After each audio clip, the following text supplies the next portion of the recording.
Hello, everybody. Welcome to Winning Private Clients in 30 Minutes. This is, as I mentioned before, our last episode, the third episode on making referrals work for you. If you've missed episodes 1 and 2, we do have them recorded, and we'll share the link at the end of the session as well. So, bit of housekeeping before we get into it. As I mentioned, we're recording today's webinar session. So if you have to drop out midway or something like that, we can always send that with you. If you have any questions that come up during the session, please pop them in the chat and we can answer them in the Q&A session. So you can feel free to pop them in whenever so we can get through to them at the end. As I mentioned, we'll also share a follow-up email, including the recording and the previous recordings as well from the other episodes. So I'm Rachel, your host today. I'm part of the marketing team here at Birdie, and we're joined by Clementine Dugrand, who is one of our enterprise customer success managers. Clem, do you want to just briefly introduce yourself? Yeah, absolutely. Thanks, Rachel. Hi, everybody. My name is Clementine. I'm on the customer success team here at Birdie. So I've been around for about 5 years now, supporting our enterprise customers in getting most value from the system. Looking forward to this session with you all. Amazing. And then very quickly, we'll just go very briefly through who are we at Birdie. I'll fly through these, only bear with me for a couple of minutes.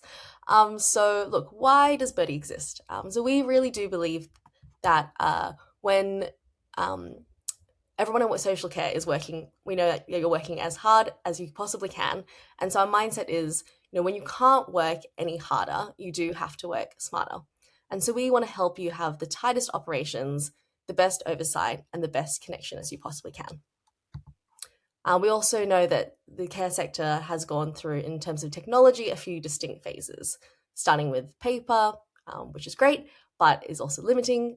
Then came the first generation of software, which essentially took paper processes and just digitized them better, but not necessarily transformative. And now what we're trying to offer is the next stage of genuinely smart software that makes everything you're already doing as easy as it possibly can be, so you can focus on what really matters, which is delivering great care. So at Birdie, what does smarter actually look like? I think it comes down to three things. First is we want to make it easy for everyone and everything to work together, and we have a seamless all-in-one solution. We also want you to be able to see everything and miss nothing. So having great oversight over everything that's happening in your care business. And we also never want you to feel alone again. And that's part of the right reason why we run events like this, and why we've built our community platform called Flock, which is the social network for social care. And then very briefly, this is the heart of what we offer, which is 5 products, 3 apps, and 3 promises. I'm not going to go into full detail, but if you do want to explore Birdie a little bit further, you can head to our website, or at the end, we can pop through a link to our site. Oh, amazing. Thank you, Katie, for hopping through our Flock sign up. And yes, so if you want to know a bit more about Birdie, you can always find that out from our website, and some of our team members would be happy to speak to you if we're a good match. But without further ado, let's get into it. So Clem, I'm going to hand over to you, speaking on making referrals work for you. Thanks so much, Rachel. Sorry, I couldn't find the unmute button. Classic. Hi, everyone. Really pleased to be joining for this last session on helping you land private clients. Maybe a little bit of context before we dive into some of the tips that we have for you today around why referral networks are so important. And that's really because word of mouth is the most powerful marketing channel that you'll find in care services. So when someone is looking for support for themselves or for a loved one, a recommendation from a trusted source carries more weight than any advertisement or brochure that you might put together. And so this is where referral partnerships come into play. Referral partnerships will represent one of the most cost-effective and powerful channels that you can find for private client acquisition. And this is by allowing you to leverage established trust relationships to generate high-quality leads. So unlike traditional marketing, which requires you to build trust, from scratch, referral partnerships essentially allow you to borrow that trust that already exists between the referrer and a potential client. And that referral dynamic creates a foundation of trust before even your first contact with a potential private client. And so ultimately, a proactive, positive referral practice will benefit everyone involved, right? They are going to benefit clients that receive vetted, trusted recommendations at a time of need. They're going to benefit also your referral partners by enhancing their own service and offering valuable connections. And finally, they're going to benefit your business, which will receive pre-qualified leads with a higher conversion potential. And so due to that significantly higher level of trust at the beginning, the clients that get generated through referrals will typically deliver 30 to 50% higher conversion rates compared to traditional marketing. They'll also deliver 20 to 40% lower acquisition costs per client, as well as 15 to 25 longer retention periods, and then finally 10 to 20% higher average revenue per client. So if you think about it, reducing acquisition costs while also increasing conversion rates and retention periods can ultimately significantly enhance the profitability of your private client service. Now, in terms of what a referral network typically is within this industry, you're looking at professional services, so solicitors, financial advisors, accountants, but also obviously healthcare providers. So we're talking GPs, hospital discharge teams, community nurses, but also community organizations like faith groups, seniors clubs, community centers, as well as complementary service providers. So, for instance, organizations delivering home help, gardeners, meal providers, and finally, obviously, existing clients and their families. So hopefully that explains a little bit why it's so important and why we're looking at that today. And now I'll move on to our tip number one, which is mapping your referral network. And why that's important is because when your time and energy are limited, you need to be smart about where you focus your relationship building. So obviously, without a thoughtful approach here, what might happen is you find yourself spending hours nurturing relationships that bring little return, and potentially also rejecting and neglecting those with huge potential.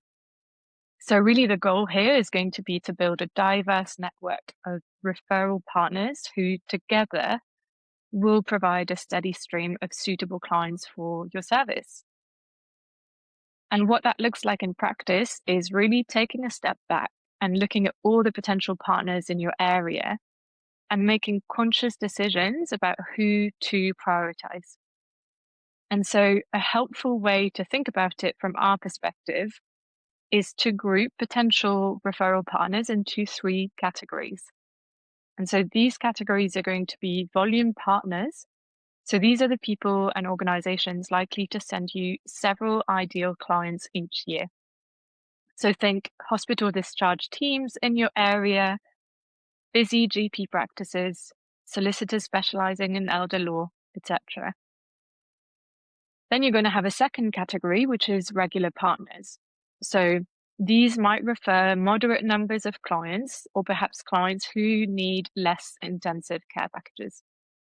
And they might include community pharmacists, retirement community managers, financial advisors, etc.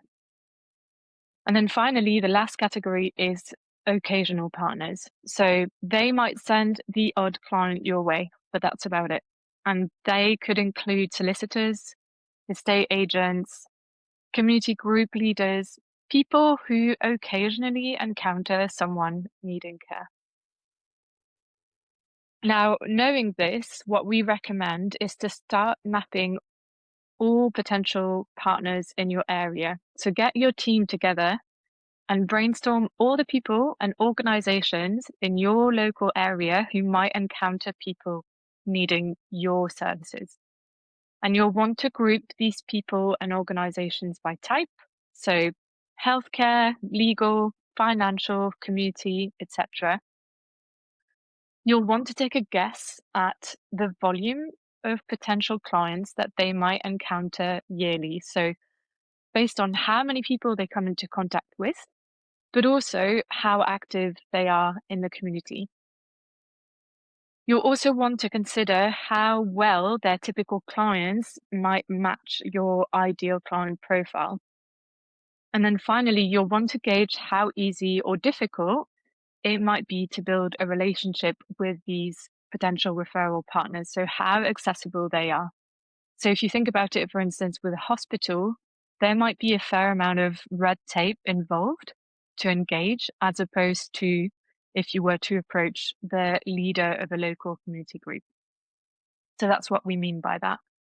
And the last thing that we would recommend as well as part of this mapping process is to scope your competition. So, really look at what your competitors are doing. You might want to make some discrete inquiries about where your competitors are getting their referrals from. You may want to consider whether these referral partners work exclusively with these providers or whether they refer to several.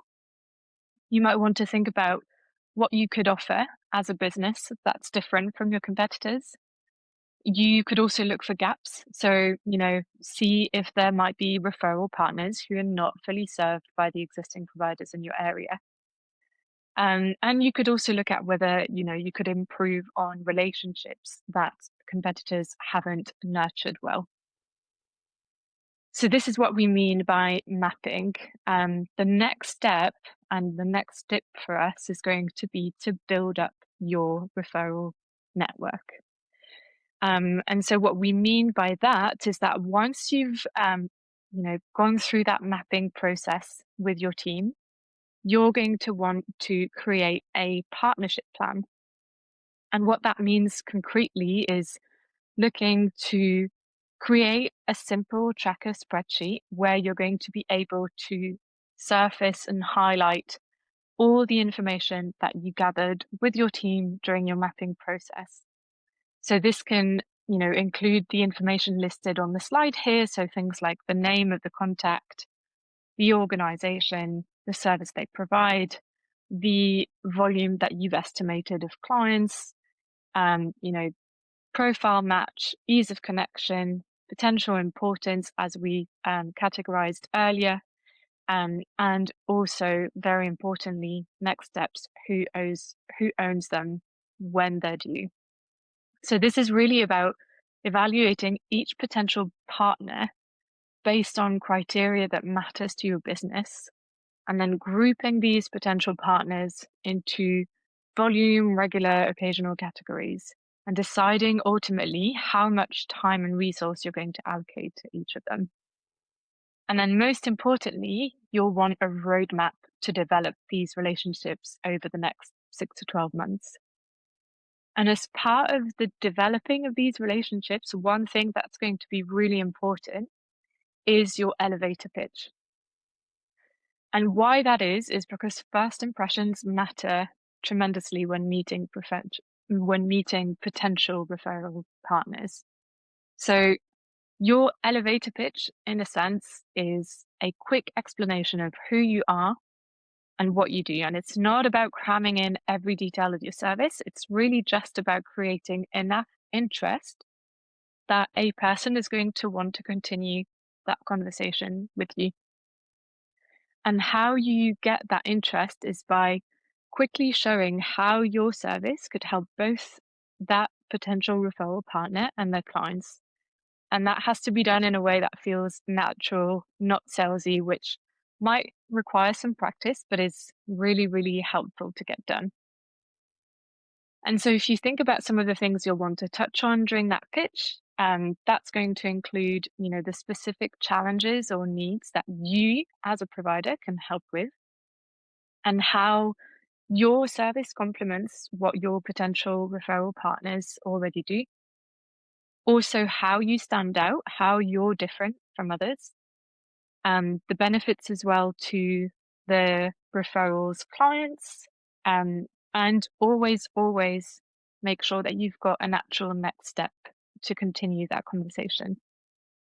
And so on the screen here, on the slide, what we're sharing is how we recommend structuring your pitch for maximum impact. And so the recommendation is starting with a problem statement, such as, I often hear that clients struggle with a specific challenge.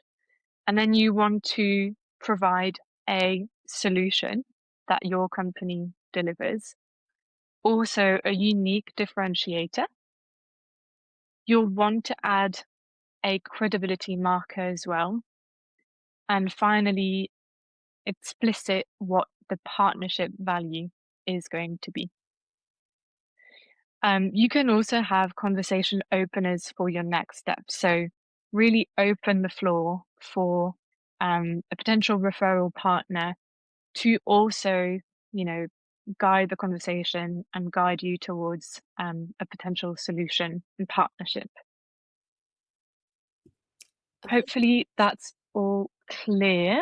In terms of the last tip for this session, Sorry, it's I really was just about, gonna pop in. Sorry, Claire was going to say, yeah, yeah, I was going to say, if sorry, you I'm want, not if seeing for the those chat. who want, oh no, no, for those who want to know a bit more about how to craft your elevator pitch, because obviously that's a bit of a quick summary. We also at the end will share through our episode 1 link as well, which specifically goes for a full 20 minutes into how to craft your elevator pitch. But I just wanted to say, super super interesting. I think super super valuable in terms of not just ask everybody for referrals, but really thinking strategically who are the partners to invest more time, where are the partners that are going to give you kind of the best return, and just making sure that you're putting in your effort and time into making these referral partnerships as effective as possible. So, sorry, I'll let you continue for tip number 3. No, no worries. I did want to say that the slides would be shared as well. So if anyone is kind of frantically trying to make notes of everything, no need. And yeah, absolutely. Everyone is often strapped for time, really, in the industry. And also, if you're working in a smaller organization, potentially, you may not have fully dedicated functions and workers for this. So it's really important ultimately to approach this and to work in a way that is most prioritized and delivers the most value. And then in terms of the last tip for this session, it's really that the elevator pitch that we've just kind of reviewed is just the beginning of that conversation and of that partnership.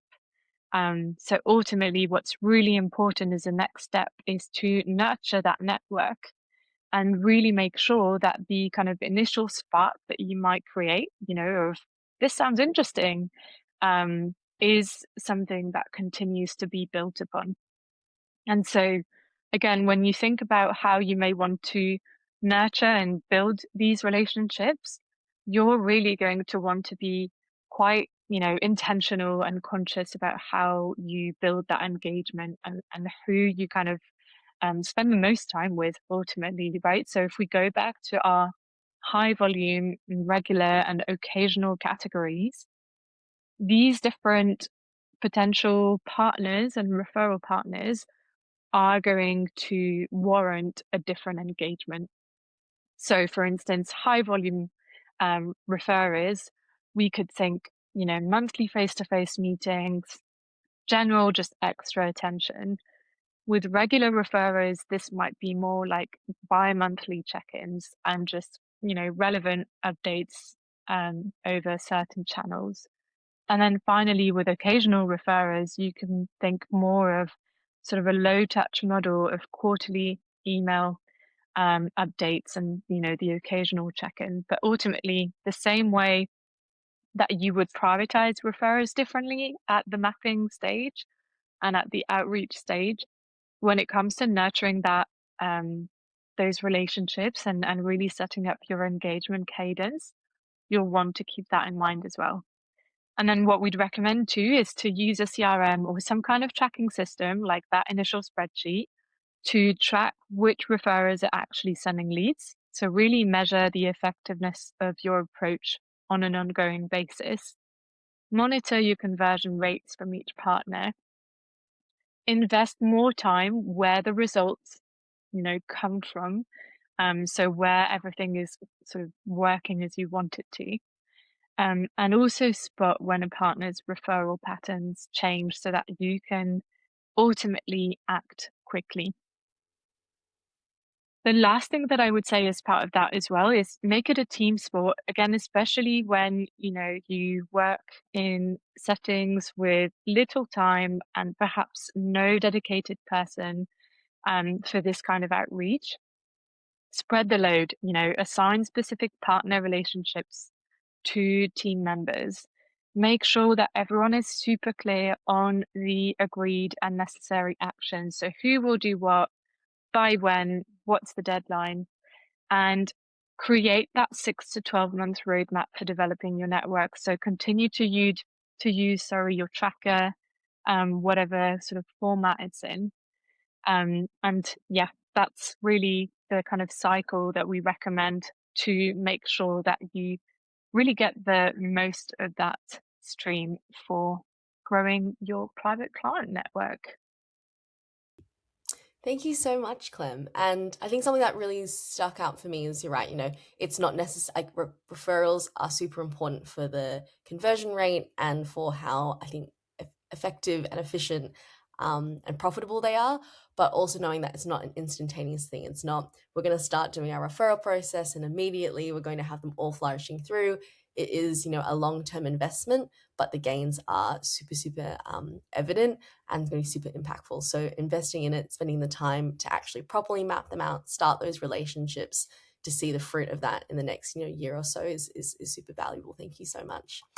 Um, Yeah, and I would maybe add to that, Rachel, that you may not get a yes immediately, right? And so it doesn't mean that you have to give up. You can, repeat whatever outreach sort of method, or you can look to, yeah, use different methods. But ultimately, just because you haven't heard back or haven't had a positive outcome from the get-go doesn't mean that, you need to or have to give up right now. Just yeah, keep working at it. It doesn't happen overnight. Definitely. Persistence is key and maintaining good relationships. Thank you so, so much. Conscious we have 5 minutes left or so. Does anyone have any questions? If you have any, you can pop through them in the chat. I can see Katie, you've popped one through. How about we answer Katie's one while, if anyone else wants to put any more questions through in the chat as well. So I'll just show this one. The question is, how do you actually approach a potential referral partner without it feeling transactional or awkward? Obviously we want to ask, but we want to do it in a way that feels natural and doesn't feel like you're coming on too strong, maybe. Clem, how would you respond to that? Yeah, that's a fair question, and one that I can completely relate to, if I'm honest. I think, as we said, right, about the elevator pitch that you want to craft, ultimately you want to get it to a point where it feels natural and not salesy. And I think for me, when I think about that, one of the most important things that you can do is focus on the potential referral partner's problem, so not yours. And so instead of leading with, I would love a referral, please, lead with curiosity. Ask things like, what challenges do your clients face when it comes to getting the right support at home?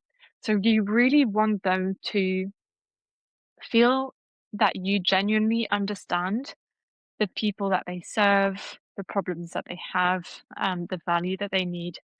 And again, I think that's where the elevator pitch structure that we covered earlier can be really helpful because it starts with a problem statement that resonates with the referral partner. And then it bridges to what you offer and how it benefits their clients and their own reputation.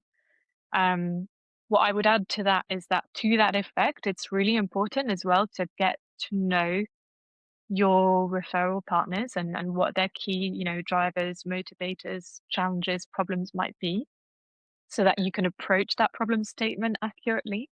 But yeah, ultimately, I think when you approach the, outreach and the relationship building that way, it stops feeling like a sales pitch and it really just opens the way for a genuine partnership. in my Amazing. view. What an excellent, very clear answer. Thank you so much, Clem. And, I think just to add to that as well, you're right that it is a partnership. It's not just a one-way transaction. Yes, you might be wanting to have a referral from this partner, but also you're able to provide them real value that they can benefit from as well. So, no, thank you so much. Looks like we don't have any other questions, but if there are any questions that come up, you can always email them through to us or through to our support team. And we will go on to the next slide. So look, what to come next? We'll be sending through, hopefully later today or first thing tomorrow, an email with the full recording. And as Claire mentioned, we can pop in the slides as well, and also the previous recordings. And you can also, if you want to find out more about Birdie, you can go to our birdie.care/book a demo link, which I know Katie already put in the slides earlier. As I already mentioned, both episodes 1 on building an elevator pitch that works, that we kind of discussed briefly today, as well as getting your team ready for growth. Both of those recordings are now available.